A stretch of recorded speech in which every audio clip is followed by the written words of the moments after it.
आप सभी को मेरा नमस्कार। मैं दिग्विजय कुमार। मेरे इस स्मार्ट कोचिंग क्लासेस पर आप सभी का एक बार पुनः स्वागत है।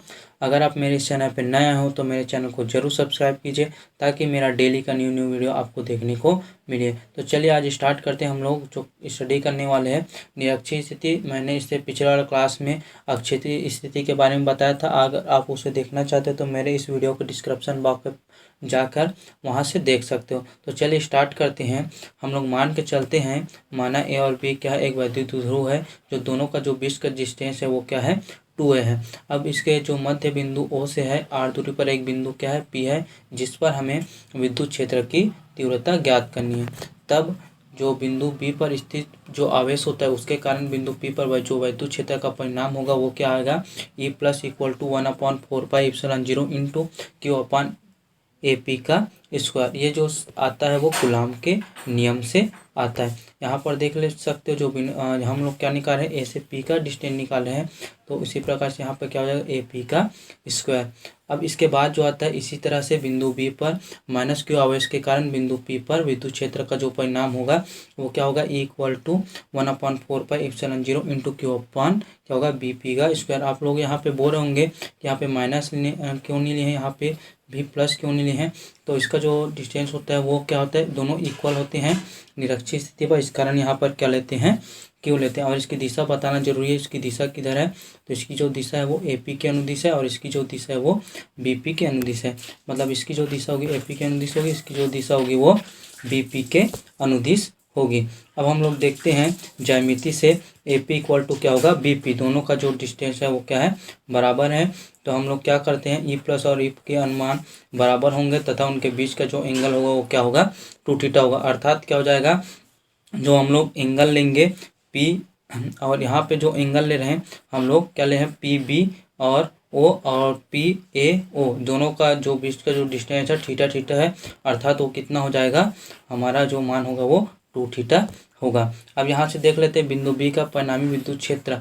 हम चतुर्भुज लेते हैं तो परिणामी जो बिंदु होगा तो क्या हो जाएगा, equal to E plus Q और क्या होगा cos theta into E minus Q cos theta.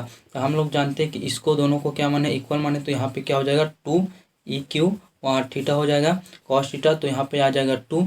इसका वैल्यू तो हम लोग को पता है क्या है 1/4πε0 इंटू क्या होगा Q/A का स्क्वायर इंटू कॉस थीटा हो जाएगा। और जिसकी जो दिशा होगी वो किधर होगी, AP के समांतर। हम लोग इसको समीकरण 1 मान के चलते हैं। अब हम लोग एक समकोण त्रिभुज लेते हैं, त्रिभुज POA में। तो हम लोग देखते हैं डायग्राम से क्या दिखाई दे रहा है। यहाँ पर एक त्रिभुज क्या चीज़ लिए हैं, PAO लिए हैं, जिसमें जो PA है हमारा कर्ण होगा और आधार क्या चीज़ होगा AO होगा और हमारा जो लंब होगा वो PO होगा। तो इस सब का वैल्यू देखो, इसका जो आधार का वैल्यू कितना A है और इसका वैल्यू क्या है R है। तो ये सारा चीज़ हम लोग यहाँ पुट करेंगे मान। तो देख लो यहाँ से R का स्क्वायर प्लस क्या होगा A का स्क्वायर होगा। यहाँ से हमारा AP का मान निकलेगा तो क्या होगा अंडर रूट क्या होगा R का स्क्वायर प्लस A का स्क्वायर। ये चीज़ निकल के आता है। अब हम लोग क्या करेंगे, इसका मान पूरा पुट कर देते हैं कॉस थीटा बराबर हम लोग जानते हैं क्या होता है, कॉस थीटा बराबर हमारा जो वैल्यू होता है वो आधार बटा कर्ण होता है। तो आधार का जो मान है वो आधार का मान क्या चीज़ मान के चले हम लोग, जो आधार का मान है वो AO है और हमारा जो कर्ण है वो क्या है AP है। तो हमारा इस सब का वैल्यू पुट करेंगे तो हमारा जो मान आ जाएगा वो क्या आएगा A/√, क्या होगा R का स्क्वायर प्लस A का स्क्वायर। हम लोग इस सबको मान को समीकरण 1 में पुट करेंगे। जो हमारा जो समीकरण 1 है यहाँ पर आपको दिखाई दे रहा है, समीकरण 1 में जो कॉस थीटा है उसका मान पुट करेंगे तो हमारा वैल्यू क्या चीज़ निकल के आ जाएगा, हमारा जो वैल्यू निकल के आएगा वो इक्वल टू 2 इंटू 1/4πε0 इंटू क्या होगा Q/R का स्क्वायर प्लस A का स्क्वायर इंटू क्या होगा कॉस थीटा का मान A/ क्या होगा R स्क्वायर प्लस A का स्क्वायर। ये चीज़ निकल के आता है। अब इन दोनों को मल्टीप्लाई करेंगे, गुना करते हैं तो क्या चीज़ आ जाएगा, यहाँ से A और Q है तो और यहाँ पे क्या है 2 है तो यहाँ पे क्या है 2QA आया। और इसको देखो ये पहले से क्या है हाफ है, ये स्क्वायर में है, इसको इंटू करेंगे तो हमारा जो वैल्यू आएगा वो कितना आएगा 3/2 आएगा। अब देखो हम लोग जानते हैं किंतु वैद्युत दो ध्रुव अनुगुण हो तो P इक्वल टू क्या आता है 2QA होता है।